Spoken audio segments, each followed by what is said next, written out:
listening to The Partially Examined Life, a podcast by some guys who at one point set on doing philosophy for a living, but then thought better of it. Our questions for episode 337 are, what is the most fundamental kind of being and how can we talk about it? This is our third discussion of Aristotle's Metaphysics. You might want to rewind to episode 335 and start with that. Today we're discussing book 7, aka Zeta. For more information, please see partiallyexaminedlife.com. This is Mark Linsenmeyer, being me in virtue of myself in Madison, Wisconsin. This is Seth Paskin, being in more than just one way in Fort Lauderdale, Florida. This is Wes Alwyn, first in definition, but second in knowledge in Cambridge, Massachusetts. And this is Dylan Casey trying to go from what is less knowable to what is more knowable by nature in Madison, Wisconsin. Seth, are you saying that you go both ways, that you go both to the universal and to the individual? No, what I'm saying is that I am in fact myself in myself, as well as having attributes. Okay. I mean, as long as those attributes don't make you yourself, as long as you recognize those are merely incidental. Yes. There's no claim of necessity in saying that I am being in many ways. You got your head on your shoulders. What rich, fertile comic ground we have to deal with our topic today. It's Aristotle banter like that that has put us where we are on the map. This was a longer book. I whined a little bit. I ended up finishing it, but if we were going to... Yeah, I lied to you guys and said it was 20-something pages. It turned out to be 40 excruciating, difficult pages in many parts. But we had been talking in the previous episode about how do we look into being, and the first episode was sort of considering different cosmological solutions of people saying that, well, being is basically a certain kind of matter, for instance, and why that was not going to be okay for Aristotle. I think it came out in the last episode that the way that we talk about being is we talk first and foremost about primary being, which we just were calling, I think, substances at the time, or essence, or, this is what we're going to get into today, and only derivatively about properties. So the things that have attributes, those for sure have being, but the attributes themselves, they only have being derivatively. So even though it might seem like you can't talk about being at all because being is everything, you can't contrast it with anything, so you can't even talk about it. Well, you can talk about divisions within being of the paradigm case of being versus the derivative cases. And in book Zeta, we are getting, it's just all about trying to be very precise about what this paradigm being, what this primary being amounts to, which it can't be matter. It can't be that underlying stuff. It can't be the substance that Locke makes fun of, the thing that has all the properties, but has no properties in itself. And likewise, it can't be form against Plato, right? It's not that there are these universals out there that have all the being and that the individual objects have being only derivatively from them.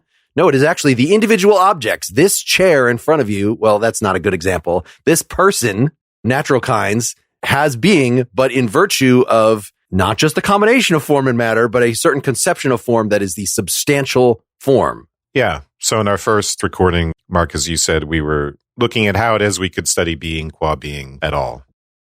And it turned out we were able to do that by making this division between substance and derivative sorts of beings like accidental properties. In book Zeta, book 7, we're going to say, okay, so what is substance now? In our previous episode, I talked about substance as if we already knew it was essence. But really, he's going to look at all the different candidates. In the categories, he thought substance was just the subject or the substrate, the underlying thing of which things are predicated, but it can't be predicated of anything else. And he's not going to reject that. Ultimately, that's going to turn out to be part of the truth. But he's going to look at other candidates and come to this weird conclusion. First of all, an anti-Platonic conclusion that substance is not the universals on the one hand, but on the other hand, substance is essence, which seems like a very contradictory thing to say, because the essence of something will turn out to be its natural kind. The essence of you, Mark, is human. And it seems like human is something shared by all of us and therefore universal. But Aristotle is going to say, actually, human is your essence, but insofar as you possess it, it is not a universal. To me, the angle in on it is its emphasis on what makes it a this, where this means an independent thing. It's not just a this in the sense of pointing to a particular place or a particular thing, but a particular portion of something.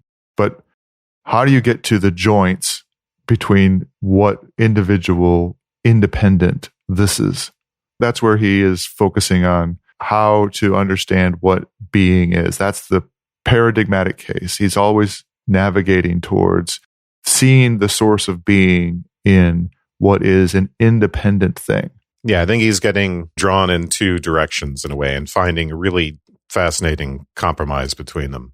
One direction is to say, well, look, if anything is an entity, it is these particulars. So it's always one candidate in metaphysics, right? What are beings? Well, it's these particular things. But if we want to say why something is a particular as opposed to five particulars, right? If we want to say how we pick out one thing versus another, we start to get into trouble because we can't say a thing is one except by appeal to these kinds, these natural kinds. And that seems to tug us in the direction of universals. So anytime we do metaphysics, this is the paradox we're encountering. And again, Aristotle has a very interesting solution. Right. We said to be at all last time is to be something specific. So to be a unified thing and to be a unified thing that can be defined of a specific type.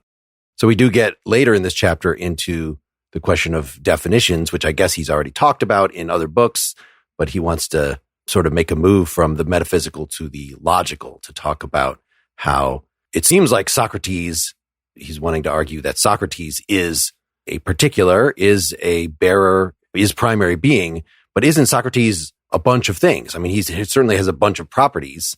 So why is he not a compound? And this gets to the idea of, I mean, even the idea of, well, Socrates is a human, which is a rational animal. Wasn't that two things? Animal plus rational? So he wants to consider why, even though the definition has two words in it, that essence is still a thing and not a compound thing. Yes. So that essence, and this is going to be the challenging thing in terms of the essence of an individual person like Socrates. Part of it comes down to resolving the ability to talk about the essence of Socrates as human and whether or not that in maintaining Socrates' particularity, you end up with a individual particular essence, Socrates. So do you end up at the end with as many essences as there are individual unities in the end or not? Yeah, I think since we're jumping around, I think I'll just give an overall structure of this book. So he starts out giving us different senses of being, and we'll get into the details of that. That's in the first section of the book. Then he goes into different candidates for substance, essence, universal, substratum, asserts that substance seems identical to essence, but it's kind of gets us into some problems concerning accidental properties and what constitutes a unity. He'll identify particular things with their essences, say they're identical. Then he's going to get into production or generation, things that the whole concept of the way form is put into matter, because it turns out essence is going to be form. So he's going to have to think about, he's interested in particular material, sensible objects. And he wants to get into the nitty-gritty details of what it means for them to have an essence, what it means for them to have a form, even though they are material.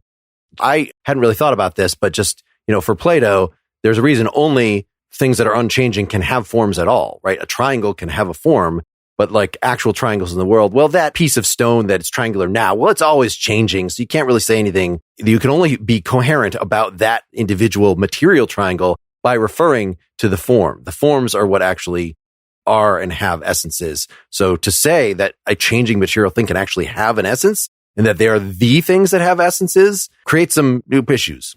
It's a radical move and it creates a lot of issues. And it's one of the reasons Plato did not want to go down that road. So after he gets into production, he'll get into definitions and whether his overall concern is whether or not the parts of the concrete thing and the matter in particular is part of the form, whether we should think of that conceptually as part of the form. And in some cases, there are reasons we might want to do that, right?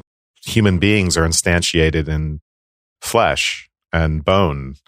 And it looks like those themselves are an essential part of what it is to be human in the sense of being the only sort of substrate we might be instantiated in. He's going to argue against that intuition. Then he's going to get into why substances can't be universals.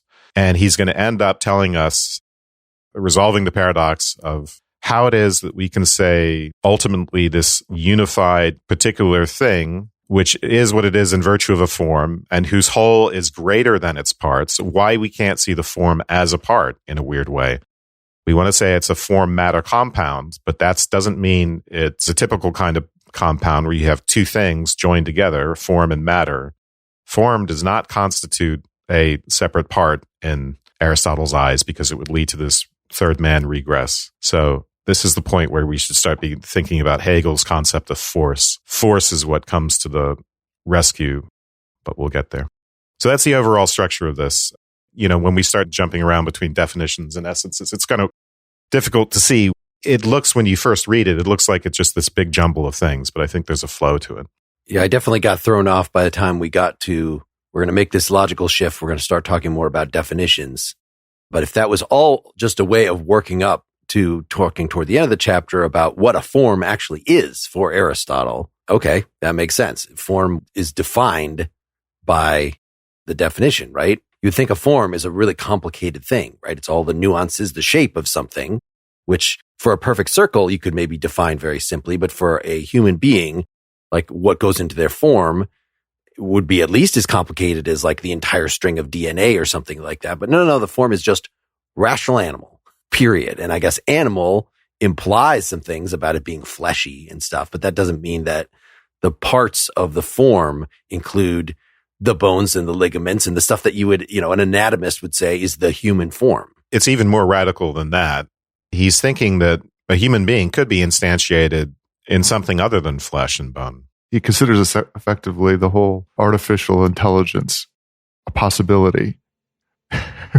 That's what our commentator Politis noted, but that had occurred to me before I read that commentary. I didn't even get to that part of the commentary. So. Wow, this looks like AI. This looks like he's considering, and we covered this in our episode on Block. You know, it looks like he's considering the possibility of an android. Yeah, Data is clearly a human being. So, but also, you know, philosophically, it's come up many times. We would want to say a Martian or some alien from another planet could be a person, which is what counts as human being in this context, regardless of whether they are our particular species or... Yeah, and it also would, you know, in terms of rational animal, right, then the distinction you'd make even with other species, I think, also becomes a live question in Aristotle's case. Just because the material flesh and blood form of a human being isn't the axis. I mean, I don't know if we're jumping a little ahead to that section where he gets into definition, but I thought what he was saying is that his notion of the primary being is the thinghood, what something is, and also what it is for something to be. But I was under the impression that he was saying that the definition is like the minimum necessary to distinguish the thing from other primary things. So like he says, you know, featherless biped or mammal or whatever he says. And he says featherless is superfluous because there are other featherless things that it doesn't add anything to the definition of rational animal or biped or whatever, however he wants to do it. So in essence, you're right. It's not highfalutin. It's not complex. It's not a definite descriptor, right? He sort of anticipates in this concept of the long string of attribution that would get you to a full explication of what a thing is. Instead, it's what is the minimum necessary to mark this basic primary thing off from other basic primary things. Is that fair? Well, and it doesn't even mark the individual off, right? Because Socrates and you and me are all the same primary thing. That's weird to say that what makes it a distinct thing is its essence, and each essence has a definition, but the definition only expresses the universal portion of the essence, but yet we're saying this is a token essence, that your private human essence. So we haven't, with the definition, demarcated you as substance off from me as substance. I want to just remind listeners, when we say thinghood, primary being, and substance, we're using different translations of the same word, ousia. Mm-hmm. And what it is to be is essence. And he does identify those things. But as the book begins, he's not committed to that. He wants to consider that as a possibility. just as he's going to consider universal as a possibility. He'll reject universal in favor of essence. And then we'll get into, I think we should wait until later to get into this whole, what he calls method of division, which he's picking up from the sophist, where you drill down, you keep going down until you get a genus and differentiate that singles out a species. And once you've done that, you've gotten a definition, and that definition is of an essence, or as Mark points out, the universal part of the essence, which is what is knowable, another wrinkle in the whole story. It occurs to me you might have a good way to talk about this difference in why Aristotle is considering these candidates, Wes, because I confess I've always found this a little confusing. When he formulates essence as the what it is to be, the to ti te enai, right? I've always found that an interesting way to formulate it, right? Because you're sort of turning the question into the answer to the question into the thing that you're looking into. So well, I'm interested in being, I'm interested in the what it is to be of something. And that makes total sense, but it also seems a little bit like, what work did that do for you? What I'm wondering, maybe that you have a better handle on, is the difference between that and the question of the ousia of something, or the proteousia, where we're considering that the being or the thinghood of it. What the difference is when we say we're going to equate ousia with essence. What is the distinction that's going on there? I think what it comes down to is this does get us kind of to the first section of book Zeta. He's thinking about the different senses of being and the way in which particularity, in a way, does seem to be primary. And this concept of hypokaimenon and the substrate does seem to be intuitively the thing that's primary. And it makes us want to say that matter is substance. It really pushes us in that direction. And that's why the pre-Socratics do that.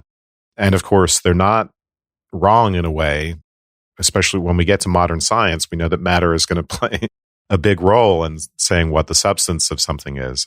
I don't think it entirely leaves Aristotle behind. So there's that kind of pull to say, on the one hand, particularity is substance. On the one hand, matter is substance.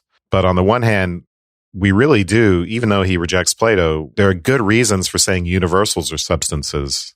And I think Aristotle wants to keep the part of that account that is useful without getting into the trouble that Plato gets into. And in essence, is his compromise. So when we're talking about being and investigating ousia, we have this challenge of the particular and the universal. And the question of the particular draws us towards something like hypokaimenon, the underlying substrate. And on the other hand, we have this notion that is more universal, that pulls us towards universality, which is the what it is to be, the essence.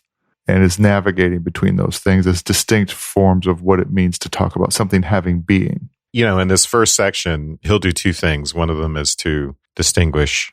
We've seen this before, you know, these different ways in which something could be said to be. And it's basically a distinction between substance in the sense of hypokaimenon, in the sense of substrate, and then properties. And the properties have only derivative existence. They only have existence insofar as they belong to some sort of substrate. But then we also want to say, well, maybe a natural kind in particular, which is not just any old property, is the thing that tells us something about what the substrate is. He does all of that in this first part of the first section. Substrate is interestingly ambiguous in that it could just be, what do you predicate things of, right? The subject of which nothing else can be. I'm going to say it backwards again, that you can't predicate it of something else. But substrate could also mean what we talked about in our Locke discussion of strip all the properties away and what is left. Locke said nothing. We couldn't possibly know anything like this. And so Aristotle is not trying to strip it that far away. He does actually talk about stripping properties at one point, but it comes down to you can't strip away Socrates' humanity without it not being Socrates anymore. You could strip away his being 5 feet tall and his being pale and other things. Could you strip away the fact that he was born at such and such a time? I think for Aristotle, you can, you know, as a mental exercise. This is all about logical independence. It's not about true metaphysical independence, but you could not strip that last bit. He will agree that substrate, if that word means to you a bare substrate, like, well, that's not what he's talking about. He's going to say matter is what it looks like you have left when you strip away everything. But that's not going to be what he wants for an ultimate substrate. So substance is first in definition, in the sense that it's got to always be present in the definition. In the order of knowledge, it's the thing that we can know best, but it's also kind of the thing we know last. We start out with pre-theoretical conceptions of objects, vague, this is Meno's problem, and then we work our way towards knowing what a thing actually is in itself. Let's stop for a sponsor break. Selling a little or a lot? Shopify helps you do your thing however you cha-ching. Shopify is the global commerce platform that helps you sell at every stage of your business. From the material launch your own online shop stage to the formal first real-life store stage, all the way to the composite did we just hit 1 million orders stage? Shopify's there to help you grow. Whether you're selling Platonic realism or offering Aristotelian substantialism, Shopify helps you sell everywhere. From their all-in-one e-commerce platform to their in-person POS systems. Wherever and whatever you're selling, Shopify's got you covered. Shopify turns naive browsers into knowledgeable buyers with the internet's best converting checkout. 36% better on average compared to other leading commerce platforms. And you sell more with less effort thanks to Shopify Magic, your AI-powered all-star. What I love best about Shopify is that, like PEL, it's not just a tool. It's a community of like-minded seekers who support each other and are supported by learning resources and fantastic help. Shopify powers 10% of all e-commerce in the United States. And Shopify is the global force behind Muck and Brass, BLK and Bold, Whitespace, as well as millions of other entrepreneurs of every size across 175 countries. Plus, Shopify's award-winning help is there to support your success every step of the way. Businesses that grow, grow with Shopify. Sign up for a $1 per month trial period at shopify.com/PEL, all lowercase. Go to shopify.com/PEL now to grow your business, no matter what stage you're in. Shopify.com/PEL. Chapter 2. Now, thinghood seems to belong most evidently to bodies.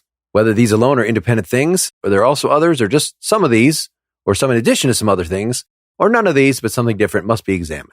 It's really an exploratory text. He's not just telling us.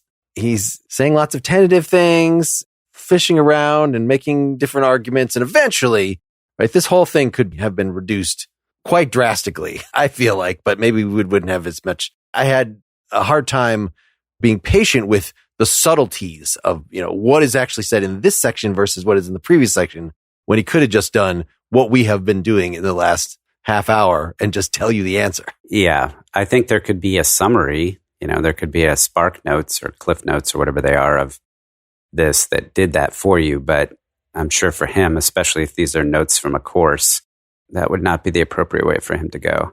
Right. So we've already established that the primary mode of being is what something is, or thinghood, not its attributes, right? And he says, okay, so some people think that thinghood belongs to bodies. Would that be equivalent to saying material or just more like physical things? Is that what he's trying to distinguish here? Think of physical things like physical bodies. He says others, like Plato, believed that there were forms. Thinghood was not a body. Thinghood would be in the form. And that also there were mathematical things have a kind of thinghood that is somehow differentiated from the thinghood of forms. And then he cites Speusippus, who believed... That sounds so made up, Speusippus. Yes. More kinds of thinghood originating from the one and from each source of thinghood. So in other words, numbers, magnitudes, soul, and so on, they all have thinghood, but the thinghood is of a different type. So in other words, instead of a universal thinghood that crosses different types of entities, each entity that has a thinghood might have its own specific type of thinghood that would be different. And so essentially, these are the possibilities, and we need to examine and figure out which ones make sense and which ones don't. Yeah. So we've got bodies, forms, math, and the one. That's how I break it out. And math is actually, it's an intriguing possibility because, of course, it will end up playing a big role in modern science. Also because Aristotle mentions that spatiality, right? Surface, line, point, unit, but in particular, what Descartes will call extension, that's actually a candidate that Descartes will choose. So that Descartes will leave aside we think of as the density or the physicality of things in favor of extension. And then we saw that with Lucretius as well, right? Atoms are just geometrical shapes and everything gets built out of that. The one is always like an interesting option. If you're worried that we can't really distinguish natural kinds and you can't say this thing is a unity and this thing is a real unity, you might just think the only real unity is the universe as a whole. The fact that he talks about independence, we're looking for primary being, it's independent. It was good that we read the Rutledge because he addresses, this independence is not physical independence, because you might think that Aristotle is just sort of naively thinking that I could just yank Socrates out of the universe. No, only logically. Which even that, I think, might be a point of contention in certain Eastern forms. I mean, everything is just defined by its opposition to other things. And so there is no even logical independence of anything. But Aristotle, he's comfortable with the idea that this is something that intuitively makes sense to us. Well, and it becomes, I think, significantly more clear later on in the chapter when he starts talking about being and becoming.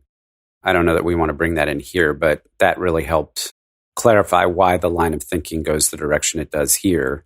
You can't answer, we know the issue with the Parmenidean solution if you're trying to account for change. And he does speak of Heraclitus frequently through the course of this chapter when he's working through different kinds of issues to talk about that. So, I mean, isn't Aristotle's insistence here like against someone who says the whole is the only real candidate because in the end, everything is somehow dependent on another thing, is really an insistence on the manifest independence of some things? I don't know that there's more than that. Part of it is going to be logically to be able to get to how that can be. But to me, he would accuse anybody of saying that the whole is the only thing, that there are no such things as individual entities, is that it's just obviously not true. So this is like still a very live metaphysical issue and a very difficult one. We want to say that some things are what they are in virtue of themselves. They're mind independent and determinate. Because if there is no such thing, we have to become relativists, and the law of non-contradiction doesn't hold. That was the whole point of the law of non-contradiction part. There's got to be something out there that has an essence. There's got to be something out there that's a natural kind. Now, it may not turn out to be animal species.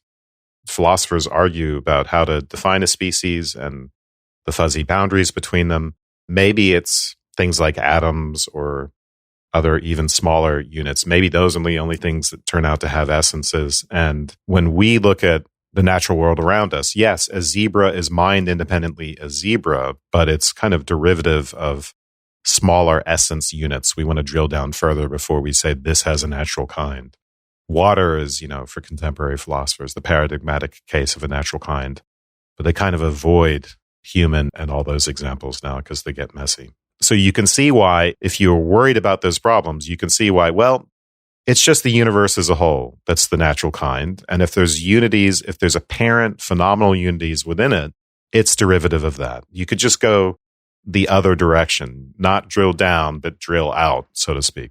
Is it open to Aristotle to think that maybe it's only atoms that have essences? If he is defining essence as something that can be defined, that when you get below a certain micro level, right, the quarks are not going to have essences in that way.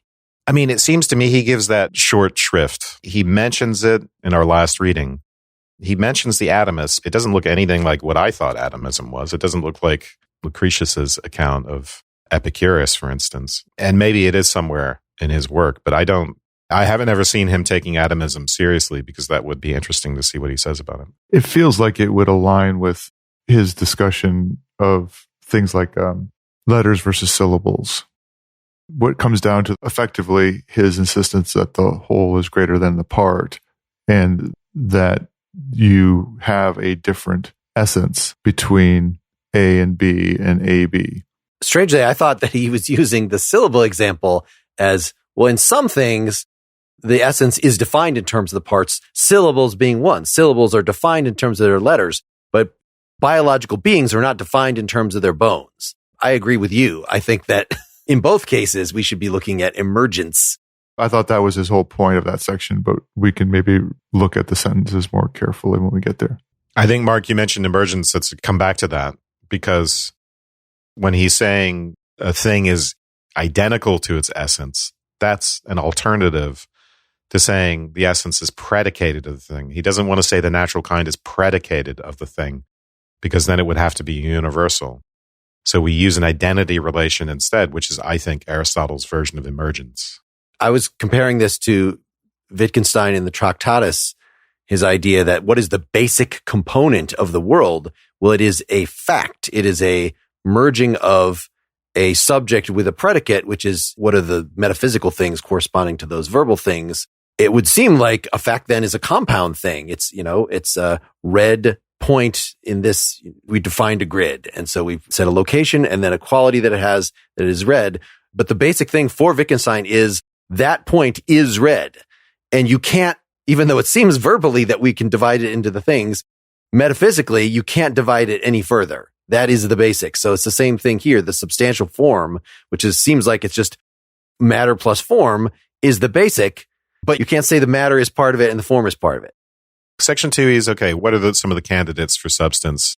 He's really getting into what people thought. It's Aristotle's typical approach, which is to review what some other people have said. And then in section 3, it's as if he starts over and he says, okay, what are the candidates for substance? But let's just do this more abstractly. And that's where he's going to say, we have essence, universal, and subject or substratum, depending on how you translate it. Those are he gives 4 candidates, sorry. Essence, universal, genus, and substratum. Is that anything other than a categorization of the things that he talked about in 2? Yeah, I think that's right. He's saying, okay, let's look at our intuitions. Let's look at what people said in 2. And then in 3, let's get more systematic. Okay, so if we want to consider material as the thinghood, so the substratum, Wes, you were saying before, what he considers a substratum is not a bare nothingness, but it is the underlying material, right? The material, it's not that a piece of bronze has as its primary property that it is bronze. I mean, you just can't reduce bronze to anything further, but that doesn't make it a bronze statue. I hate to disagree with you at this stage. Here's the radical thing he's going to do. The substratum is not the matter, it turns out. The essence is the substratum, is the weird count that he's going to give. So it's going to be substance is going to be essence, and it is going to be substratum. And it is going to be form. All those things become one thing. And he will argue in this that the picture he definitely does not want is a substratum matter with essence predicated of it.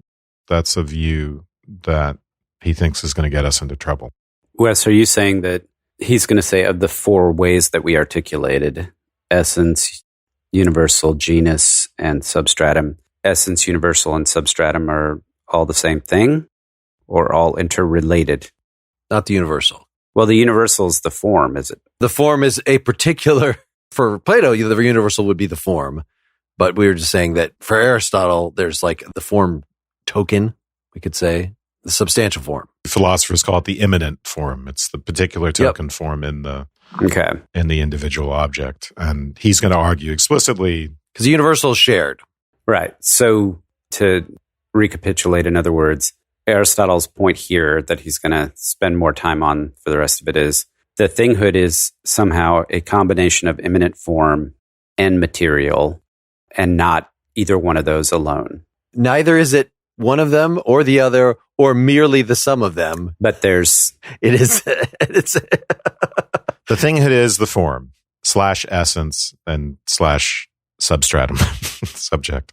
The reason why he wants to say it's the substratum or the subject is because we're not drilling down to the matter to say what things are predicated of. If you say the rabbit is white, you're not saying here's some matter and here's one of the properties of this matter, it's white, and here's another property, it's rabbit. He doesn't like that. The thing is the rabbit. It sounds like I was thinking that substratum is material, like it's the same. I was using those interchangeably, or he was, and that's what you're saying. That's not the case. Well, that's what he considers, and Wes is saying that he revises that. that this is one of those things like many people consider the substrate. If you think about it, the substrate would have to be the matter. He does say that, I believe, overtly, but then he changes his mind. What he says is, it seems like matter would be the natural thing that we would think is substratum. Once you strip all of the properties off a thing, isn't that what the substratum is? And he'll say, but this is impossible. Why is it impossible? Because one of the things we want out of this concept of subject is that it be a this, right? If I'm predicating a property of something, I want it to be a this that's separable, a real unity, and then I can put a property on top of it. I can't put a property on top of this completely indeterminate stuff. Which I guess just bronze by itself would still be indeterminate because it's not this bronze, right? Is that the idea? Or why couldn't you have a token matter and say that is... What I'm getting hung up here is we have matter, we have material. For him, does the this have to be a perceptible body? So in other words, there has to be something, essentially form molds something into a this. Or form is used by some productive power to mold, let's just use the word material for a second, into a specific this. So the this is a bronze urn or a clay pot. Clay is not the essence of the clay pot, but there is a material that has form, which was crafted by something. And yet the clay is not going to be part of the definition of the thing. It's not going to be part of the essence, he wants to say, because it could be a bronze pot. It could be any other matter we choose. That's why a human being, you wouldn't say a pile of bones and flesh, even if it's arranged in a particularly human shape. And then you predicate of it that it's human, just like the example that Wes gave of rabbit as being one of the properties. That's not the case. The humanness of it isn't a predicate. You also have that the essence of the human isn't going to be wrapped up in the bones at all. It's not going to be part of the definition. You're not going to have it.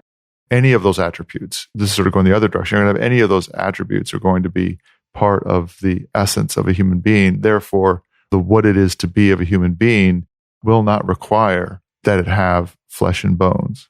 I don't think we read the thing today to make it clear what he thinks of the term animal, such that an animal doesn't have to have flesh and bones. I'm interested now in even an organism, plant that has the nutritive capacity. I did notice in this that he talks about an animal, not the rational animal, but the sensory animal. What distinguishes the animal from plants is sensation, and that sensation characterizes and pervades its whole being. That it is not just merely, it does a number of things and sensation is one of them, but it really is the defining characteristic that distinguishes it from a plant. Then there could be artificial intelligences that would count as rational animals.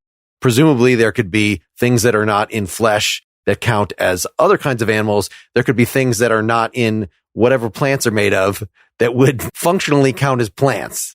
I haven't actually read anything in Aristotle to indicate that. You can get the sense of it, right? Because of the notion of what it is to be is the way in which it's active. Yeah, I think it's implied, Mark. I mean, I think you're right. It's implied by what he says about flesh and blood. It's the matter of human beings as we know them, but it doesn't need to be. It could be something else. I mean, he says that in this reading. It might be a big engineering challenge to create androids, artificial people, but artificial plants, I bet we could do it. I bet we could figure out what the structure that he thinks captures what a plant is, and we could just make some.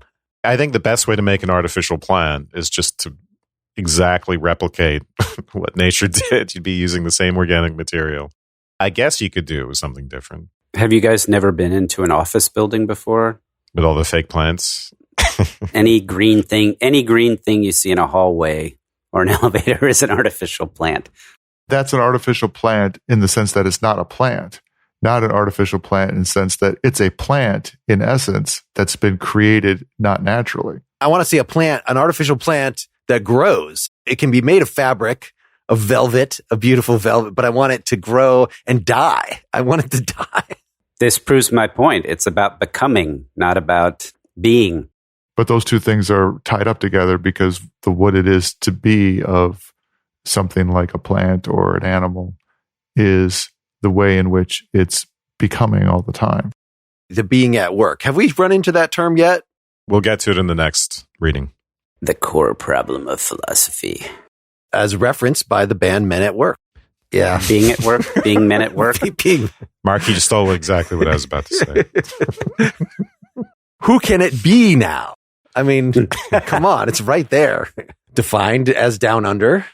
So speaking of plants, the way he ends this, if we want to think about substances, let's think about biological substances. Let's think about organisms.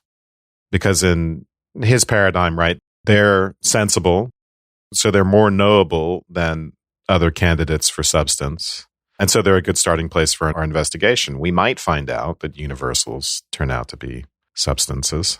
We're going to be open to that, but we're going to start with these particular paradigmatic examples of individual substances and then figure it out.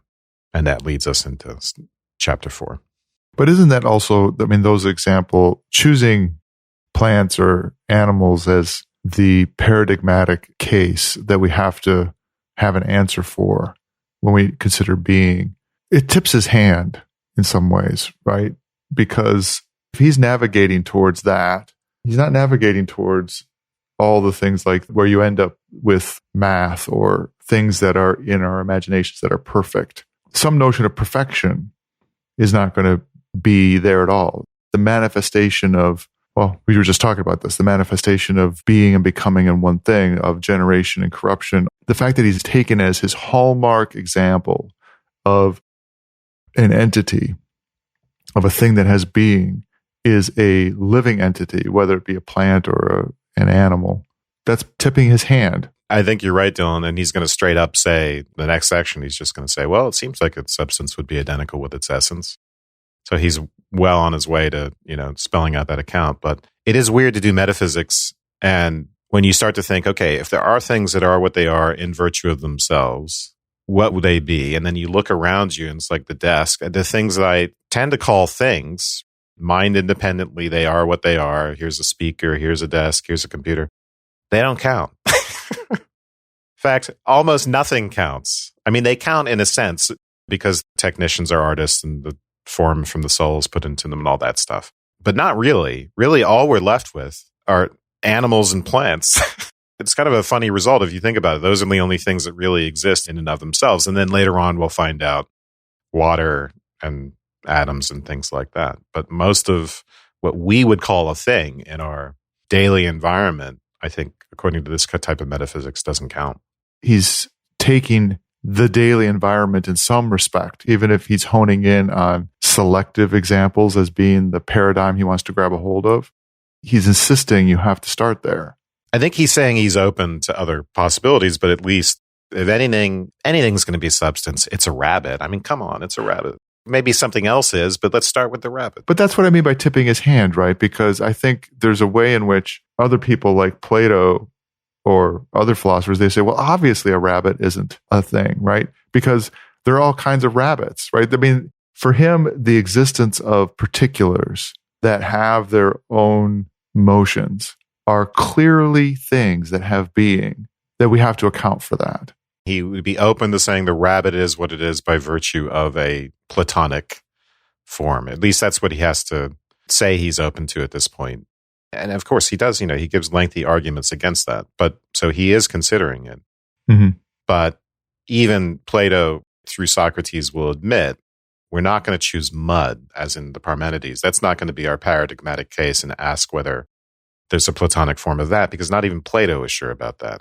So we need to start with, the most organized type of thing that seems independent and something that is in its own right. Right. And in this whole book, he is concerned with explanation. He is concerned with causation. So, Dylan, the way you were putting it of, this thing has a causal organization such that it is the cause. So I can say, who did that? Dylan did that. Whereas if the incoming tide did something like, well, the tide is a heap, is an amorphous mass. I'm pointing out something that happened, but it's not that anyone did it in particular. So why would I say that there is a specific being? Water itself ends up being the being, and the fact that all these water atoms are working together, water molecules, to produce something.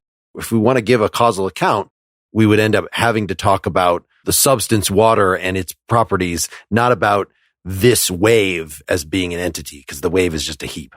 Yeah, there's kind of two important moves in this chapter.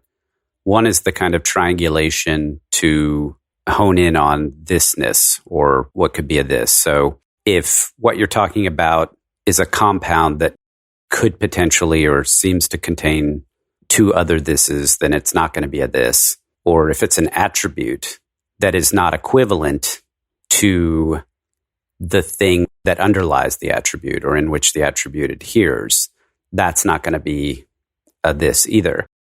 But the other move that he makes, this is mentioned in the Sachs, I'm using the Sachs translation, in the preface or the introduction, is this is where he makes the linguistic move. So he says, for what it is for something to be is the very thing that something is, and whenever one thing is attributed, the compound is not the very thing that this is a this, as in the instance of pale person is not the very thing that is a this, if indeed thisness belongs only to independent things. Therefore, there is a what it is for it to be of all those things of which the articulation is a definition. And maybe just even saying there is a what it is for it to be of all those things of which there is an articulation that is something immediately eliminates the notion of natural kinds. But what's important here is that there is an articulation, which is a linguistic activity, which puts us in a position to carve out thises in the world through the process of definition, a definition which is going to meet certain criteria, namely that it doesn't define a compound, it doesn't define a contingent attribute, and a few other things. Well, let's wrap up part 1 with that. Please come back for part 2 if you are a Partially Examined Life citizen through our website or through Patreon. You could get that right now if you just listen to the public feed, or you're supporting us through Apple Podcasts. You'll get it next week. Thanks so much.